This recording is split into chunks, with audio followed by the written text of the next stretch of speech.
की संस्तुति यानी वहां से अप्रूवल के बाद, वहां से मंजूरी मिलने के बाद जो है ये कानून का रूप ले लेगा और इसका गजट नोटिफिकेशन जो है वो जारी होगा और उसके रूल्स उसके साथ साथ जो है जारी हो जाएंगे। उसके बाद जो है वक्फ अमेंडमेंट बिल जो है 2025 ये कानून का रूप लेगा और इसके साथ साथ सभी राज्यों को इसी कानून के तहत जो है वो वक्फ बोर्ड का जो है वो संयोजन करना पड़ेगा। तो एक तरीके से देखा जाए तो राष्ट्रपति के सिग्नेचर्स के बाद, वहां से मंजूरी के बाद जो है एक नया कानून आपको देखने को मिलेगा जिसमें जो प्रोविजन इस नए कानून में है उन्हीं का प्रोविजंस के तहत जो है राज्य सरकारों को जो है वक्फ बोर्ड का गठन करना पड़ेगा। वक्फ बिल दोनों ही सदनों से पास हो गया और बीजेपी ने कहा कि बदलाव का नया दौर शुरू हो गया है, जबकि विपक्ष ने इसको काला दिन करार दिया है। हम यहां डिस्कशन का हमारा ऑब्जेक्टिव क्या है? क्या ऑब्जेक्टिव पार्टी का इंटरेस्ट है या ऑब्जेक्टिव नेशन का इंटरेस्ट है? हमको दोनों के बीच में तय करना है। मैं अपनी सरकार के बारे में मोदी जी के नेतृत्व में ये डंके की चोट पर कह सकता हूं कि यह बिल नेशन के इंटरेस्ट में है और उसके लिए हम लेकर के आए। यह किसी पार्टी के इंटरेस्ट में नहीं है, यह किसी पार्टी के इंटरेस्ट में नहीं है, यह किसी वोट बैंक को सेटिस्फाई करने के इंटरेस्ट में नहीं है, यह देश के इंटरेस्ट में है। इनका इंटेंशन ठीक नहीं है, इरादा ठीक नहीं है। ये ऐसा ही अब वक्फ बोर्ड के प्रॉपर्टीज को जमा करके इसका एक लैंड बैंक बना के क्या किस बड़े ने बिजनेसमैन को देते, कॉरपोरेट को देते, मुझे मालूम नहीं, क्योंकि अभी बाहर नहीं आया। अब गवर्नमेंट का ही बेच रहे हैं, ऑल पब्लिक सेक्टर्स बेच रहे हैं। अब ये तो छोड़िए, मुफ्त में मिला तो सबको खिलाएंगे बफे सिस्टम के जैसा, जो पहले आएगा वो खा लेगा।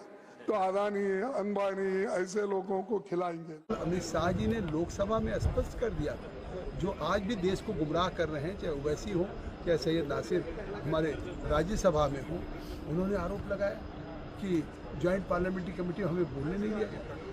38 बैठकों में घंटों घंटों बोलते थे। मैं कह रहा हूँ कि सारा प्रोसीडिंग्स रिकॉर्ड पे है और मैं तो कहूँगा, स्पीकर साहब से आग्रह करूँगा कि देश को ये लोग गुमराह कर रहे हैं। उनके नोट ऑफ डिसेंट भी सब हमारे साथ जुड़े हुए हैं, सारी उनकी कही हुई बातें सब पार्लियामेंट के रिकॉर्ड्स में झूठ बोल रहे हैं, प्रवोक कर रहे हैं। ओवैसी ने बिल फाड़ दिया, वो अब भी कह रहे हैं कि हमारी मस्जिदें ले ली जाएंगी। भारत का गृह मंत्री ने स्पष्ट कर दिया। अब सोनिया गांधी कह रहे हैं अनकॉन्स्टिट्यूशनल है। अनकॉन्स्टिट्यूशनल कैसे है? अनकॉन्स्टिट्यूशनल तो 2013 का अमेंडमेंट था। कोई इसमें ज़बरदस्त समर्थन नहीं है। ये जानबूझकर अपने बहुमत का दुरुपयोग करके जोर ज़बरदस्ती से, गणतांत्रिक तरीके से नहीं ये डाला गया है, थोपा गया है। नंबर 2, मुझे इस पर कोई संदेह नहीं है कि अगर इस पर चुनौती दी जाएगी अभी भी बाद में, तो बहुत अच्छा चांस है कि न्यायपालिका इसको असंवैधानिक करार करेगी, विशेष रूप से अनुच्छेद 26 और 25 के अंतर्गत संविधान। देश के एक बहुत बड़े निर्णय का साक्षी बना है संसद भवन, और लंबी चर्चा के बाद में आज ध्वनि मत से मैं कहूं कि जितना एनडीए के पास वोट था उससे कहीं ज़्यादा वोट मिला है, और विपक्ष के पास जितना वोट था उससे कहीं कम उनको मिला है। और शायद ये पता था, तभी इस चर्चा में ना तो राहुल जी बोले, ना प्रियंका जी बोली, ना सोनिया जी बोली। वो उनका पता ही नहीं चला कि वो पक्ष में है कि विपक्ष में है। आदरणीय अखिलेश जी भी बोले तो दुनिया की कहानी तो सब सुनाई, लेकिन उन्होंने वक्त के बारे में कमी क्या है बिल के बारे में, इस पर कोई प्रकाश नहीं डाला। मैं समझता हूँ इसमें खामी कोई नहीं थी, और ये सब जानते थे कि ये अल्पसंख्यक के हित में है और इससे किसी का शोषण नहीं होने वाला है। इसलिए मैं समझता हूँ लोगों ने पार्टी लाइन से हटकर भी वोट दिया है। अब संवैधानिक बिल तो है ही है, क्योंकि इस बोर्ड, वक्फ बोर्ड का जो हमें धार्मिक आज़ादी हमें संविधान ने दी है, अपनी संस्थाओं को चलाने की आज़ादी दी है, वो इस बिल के माध्यम से ख़त्म की जा रही है। यहाँ पे कोई भी दूसरे धर्म के ट्रस्ट के अंदर या बोर्ड के अंदर किसी दूसरे धर्म का इन्वॉल्वमेंट नहीं है।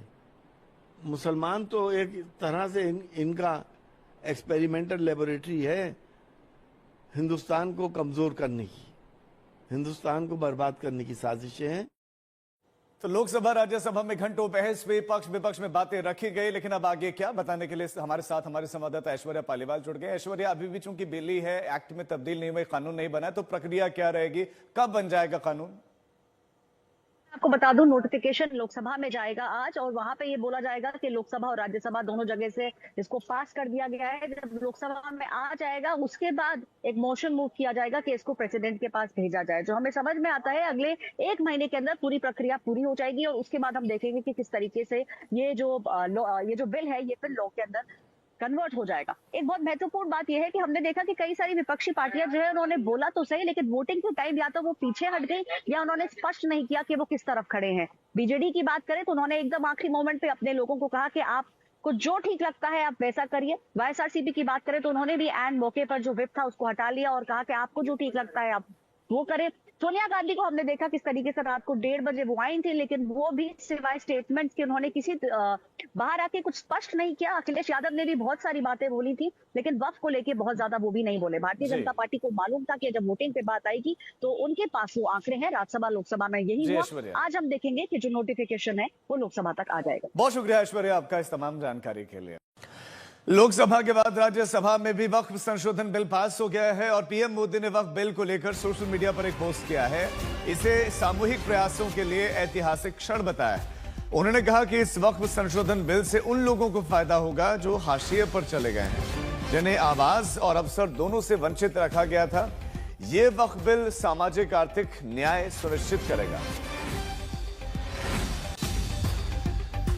तो राज्यसभा से भी पास होने के बाद अब प्रधानमंत्री नरेंद्र मोदी ने सोशल मीडिया पर पोस्ट करके इसे हाशिए पर गए हुए लोगों के पक्ष में बताया कि इससे उनके जीवन में बदलाव आएगा। वक्फ बिल पास हो गया है, पहले लोकसभा से पास हुआ, और ये पीएम मोदी का पोस्ट है जिसमें उन्होंने इस बिल के संबंध में बातें लिखी हैं कि ये बहुत बड़ा जो है ये फैसला है, एक बड़ा निर्णय है और एक सामूहिक प्रयासों के लिए ऐतिहासिक क्षण है, और इस वक्फ संशोधन बिल से हाशिए पर चले गए लोगों को फायदा होगा।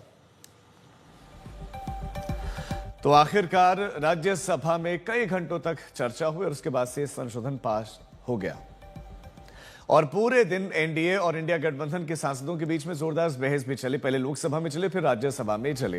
राज्यसभा में बिल के विरोध में 95 वोट पड़े, जबकि बिल के पक्ष में 128 वोट पड़े। और इससे पहले बुधवार को लोकसभा में जब वक्फ बिल पास हुआ था, दोनों ही सदनों से बिल के पास होने के बाद से अब जो नियम है, जो प्रक्रिया है वो अपनाई जाएगी, यानी कि राष्ट्रपति के पास इसको भेजा जाएगा। राष्ट्रपति की मंजूरी के साथ ये बिल कानून की शक्ल ले लेगा। विपक्ष मोदी सरकार पर आरोप लगा रहा था कि इस बिल के जरिए सरकार वक्फ की संपत्ति जब्त करना चाहती है, जबकि बीजेपी कह रही है कि विपक्ष मुसलमानों को अपने सियासी फायदे के लिए गुमराह कर रहा है। और अल्पसंख्यक कार्य मंत्री किरण रिजिजू ने कहा, मुस्लिमों के धार्मिक क्रियाकलापों में किसी भी तरह का हस्तक्षेप कोई भी गैर मुस्लिम नहीं करेगा। साथ ही आपको बता दें कि बिल के समर्थन के विरोध में बिहार में जेडीयू के 3 मुस्लिम नेताओं ने पार्टी से इस्तीफा दे दिया है। Honorable members, subject to correction, ayes 128.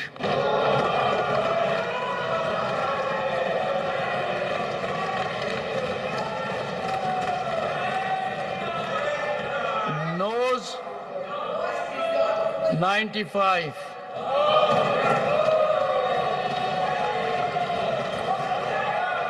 Abstention 0.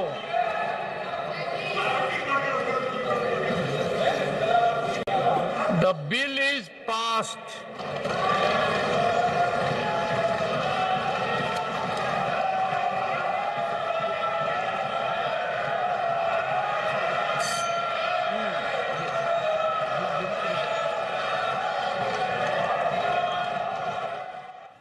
Rajya Sabha में वक्फ संशोधन बिल पास होने पर आज जेपीसी के अध्यक्ष क्या कुछ बोले, आपको सुनाते हैं।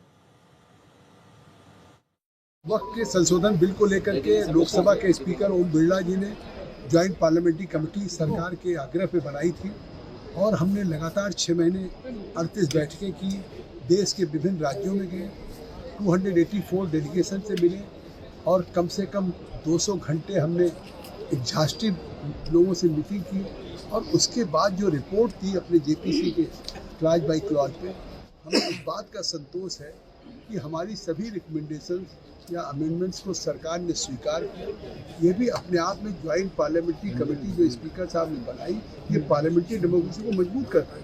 चाहती तो सरकार इस बिल को सीधे उसी समय जब इंट्रोड्यूस किया था लोकसभा राज्यसभा से पारित करा सके, लेकिन आज अब जेपीसी के द्वारा किए गए रिकमेंडेशन पे अमेंडेड बिल पास हो रहा है। इससे साफ है कि देश के सारे स्टेक होल्डर्स की राय को उनको कंसल्ट किया गया और कल अमित शाह जी ने लोकसभा में स्पष्ट कर दिया था, जो आज भी देश को गुमराह कर रहे हैं, चाहे ओवैसी हो चाहे सैयद नासिर हमारे राज्यसभा में हो। देखो, ये उनका इंटरप्रिटेशन है, हमारा इंटरप्रिटेशन जो है हमने उनके सामने रखा, लेकिन अगर वो नहीं मानते हैं तो इसका मतलब है कि पहले से वो नकारात्मक स्टैंड लिए हैं, वो उसको आगे चला रहे हैं। राज्यसभा में वक्फ बिल पास होने पर अभिषेक मनु सिंघवी ने कहा कि यह कोई बहुत बड़ी जीत नहीं है, ये बहुत ही अनिश्चित है। विपक्ष को 95 सीटें मिली हैं और इसके अलावा इसे संविधान के अनुच्छेद 26 और अन्य अनुच्छेदों के उल्लंघन के तहत न्यायालय में चुनौती दी जा सकती है। ये रोचक बात है कि यद्यपि ये पारित हुआ है, बहुत हद तक नैतिक जीत हमारी हुई है। बहुत बड़ी मात्रा में लोकसभा में कोई 30-35 वोट का फर्क था, विरोध हुआ इस बिल का।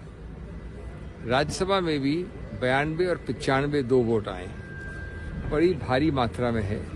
और पहले वोट में तो आम बहुमत भी नहीं था सरकार का, दूसरे वोट में बहुमत था 250 में। तो ये बहुत संकीर्ण बहुमत है। मैं समझता हूँ इससे देश का, जनादेश का एक जो मूड है, जो मत है, वो जाहिर होता है। कौन सी बाइट का मतलब है आप? सर बिल पास हुआ कुछ तो सर क्या पास हुआ? जो बहुमत में होता है उनका तो बिल पास ही हो जाता है। विपक्ष पूरी मजबूती के साथ इस बिल के खिलाफ खड़ा रहा। ये गैर संवैधानिक बिल पास किया गया है और इस बिल के जो प्रावधान है वो बहुत ही हास्यास्पद है। इसमें लिखा है कि कोई भी मुसलमान 5 साल तक अपनी धार्मिक रीति रिवाजों का पालन करेगा तभी वो दान कर सकता है। इसमें लिखा गया है कि भाई 6 महीने तक आपको अपनी जमीनों के कागजात देने पड़ेंगे, जबकि खुद सरकार मान चुकी है कि वो 100% जमीनों के कागजात ऑनलाइन कर चुकी है, वामसी पोर्टल पे डिजिटाइज कर चुकी है। तमाम झूठ बोले गए, गलत जानकारी सदन में दी गई कि ट्रिब्यूनल के फैसले को हाई कोर्ट, सुप्रीम कोर्ट में चैलेंज नहीं किया जा सकता, जबकि बहुत सारे आदेश ट्रिब्यूनल के फैसलों के खिलाफ पहले भी आए हैं। ये एक शुरुआत है धार्मिक संपत्तियों पर कब्जा करने की। देखिए, आज सबसे पहले मैं कहना चाहूँगा कि एक ऐतिहासिक दिवस है हमारे सेक्युलरिज्म के लिए, हमारे महिलाओं के लिए, एक प्रकार से हमारे अक़लियतों के लिए, माइनॉरिटीज़ के लिए भी। जो नकारात्मक राजनीति इतने दशकों से किया जा रहा था, मुसलमानों को केवल वोट बैंक के रूप में यूज़ करना, इस्तेमाल करना, उनको विकास से दूर रखना। मैंने आज अपने भाषण में भी कहा कि 370 हटने के बाद सबसे ज़्यादा फ़ायदा कश्मीरी मुसलमानों को हुआ और मुझे यकीन है कि वक्फ अमेंडमेंट बिल लोकसभा राज्यसभा में पारित हुआ, कुछ ही समय में एक कानून बन जाएगा। उसके बाद सबसे ज़्यादा फ़ायदा आम ज़रूरतमंद मुसलमानों को मिलेगा। वक्फ संशोधन बिल की करेंगे, जिस पर नया कानून बनने का रास्ता साफ हो गया है। राज्यसभा में करीब 14 घंटे की चर्चा के बाद वक्फ संशोधन बिल को मंजूरी मिल गई है। राज्यसभा में बिल के पक्ष में 128 वोट पड़े, विरोध में 95 वोट पड़े। वक्फ संशोधन बिल राज्यसभा में पास होते ही जय श्री राम के नारे लगने लगे। इससे एक दिन पहले लोकसभा ने वक्फ संशोधन बिल को बहुमत से पास कर दिया था। दोनों सदनों से बिल पास होने के बाद अब राष्ट्रपति के पास भेजा जाएगा।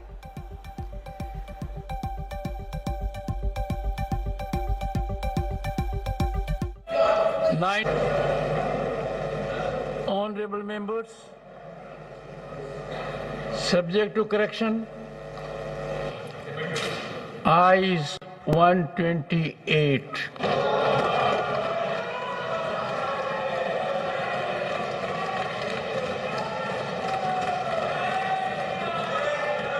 Noes 95.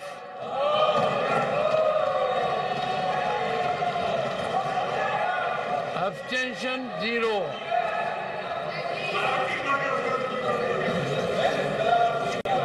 The bill is passed.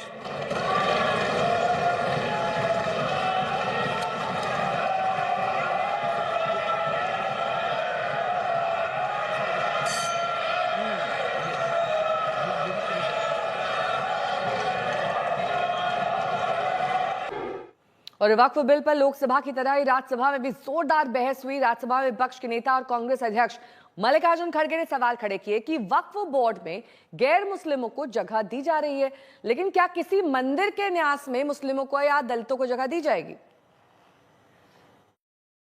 MPs, former judges and eminent persons appointed to the Central Waqf Council need not be Muslims and 2 members must be non-Muslim. क्यों non-Muslims को इसमें ला रहे हैं? क्या नहीं साहब, मैं पूछता हूं, तिरुपति में जो वहां पर ट्रस्ट है उसमें आप किसी मुस्लिम को डालते हैं?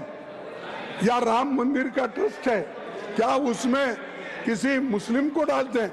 मुस्लिम तो छोड़ो, मैं हिंदू हूं, मेरे जैसे दलित समाज के लोगों को भी उस ट्रस्टी में नहीं रखते हैं आप। अब क्या कर दिए कि मुसलमानों को निकाल दिए, नॉन मुस्लिम्स को डाल रहे।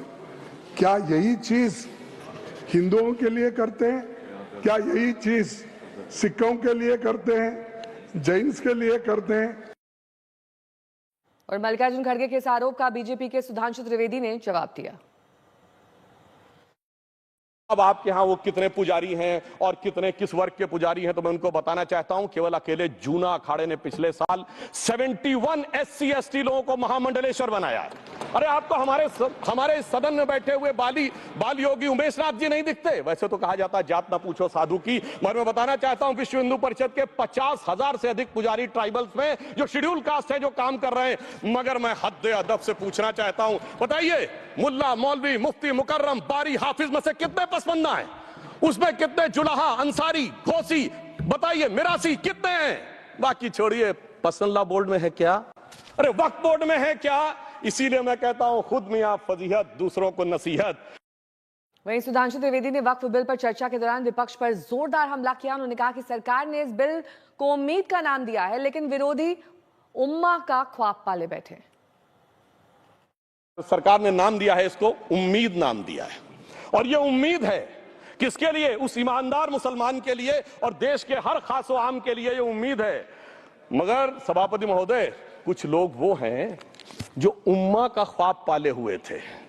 उम्मा शायद हमारे बहुत से लोग समझते हो ना समझते हो, पूरी एक एंटायर जो इस्लामिक खलीफत और राज होता है उसको उम्मा कहते हैं। उम्मीद वालों को तो उम्मीद की नई रोशनी दिख रही है, उम्मा वालों की उम्मीद पे पानी फिर रहा है। तो ये उम्मीद और उम्मा के बीच का भी मामला है। वहीं चर्चा में भाग लेते हुए समाजवादी पार्टी के रामगोपाल यादव ने वक्फ पर चर्चा के दौरान संभल का जिक्र छेड़ा। उन्होंने क्या कुछ कहा, सुनिए। उत्तर प्रदेश में देख रहे हैं लोग नमाज नहीं पढ़ सकते, अपने घर की छत पर नमाज नहीं पढ़ सकते। कि संभल मेरी पार्लियामेंट्री कॉन्स्टिट्यूंसी रही है, लोकसभा का मैं सदस्य वहां से रहा हूं। ईद के दिन जब लोग नमाज पढ़ रहे थे तो बाहर अधिकारी नंगी हाथ में रिवॉल्वर लिए हुए घूम रहे फोर्स के साथ। जहां शांति की बात होती है, जब ये माहौल प्रदेश में कहीं हो जाए तो आप किसी अच्छे मन से भी अगर कोई बिल लाएंगे जिसमें इन्वॉल्व माइनॉरिटी होगी, उनको भरोसा हो ही नहीं सकता आपका। इसलिए पहले तो उत्तर प्रदेश की सरकार को संभालिए कि माइनॉरिटी के साथ व्यवहार ठीक करे, और उसके बाद इस तरह के बिल लाएं तो इसमें भी संशोधन। ये तो आपने सोचा ही नहीं, हमें लगता इसको इम्प्लीमेंट करेंगे तो कितना संकट आएगा सामने। हिमांशु मिश्रा मेरे सहयोगी जुड़ गए हैं तमाम जानकारी के साथ। हिमांशु, आगे की प्रक्रिया क्या होगी जब दोनों सदनों से पास हो गया? दोनों सदनों से पास होने के बाद जो है आज राज्यसभा से ये बिल जो है लोकसभा लाया जाएगा और वहां से सेक्रेटरी जनरल बताएंगे, क्योंकि इसमें नेहा अमेंडमेंट्स के साथ इस बिल को लोकसभा से पास किया गया था और फिर राज्यसभा में इसको पारित किया गया है। तो अब लोकसभा से ये बिल जो है राष्ट्रपति के पास भेजा जाएगा और राष्ट्रपति की संस्तुति यानी वहां से अप्रूवल के बाद, वहां से मंजूरी मिलने के बाद जो है ये कानून का रूप ले लेगा और इसका गजट नोटिफिकेशन जो है वो जारी होगा और उसके रूल्स उसके साथ साथ जो है जारी हो जाएंगे, उसके बाद जो है वक्फ अमेंडमेंट बिल जो है 2025 ये कानून का रूप लेगा और इसके साथ साथ सभी राज्यों को इसी कानून के तहत जो है वो वक्फ बोर्ड का जो है वो संयोजन करना पड़ेगा। तो एक तरीके से देखा जाए तो राष्ट्रपति के सिग्नेचर्स के बाद, वहां से मंजूरी के बाद जो है एक नया कानून आपको देखने को मिलेगा, जिसमें जो प्रोविजन इस नए कानून में है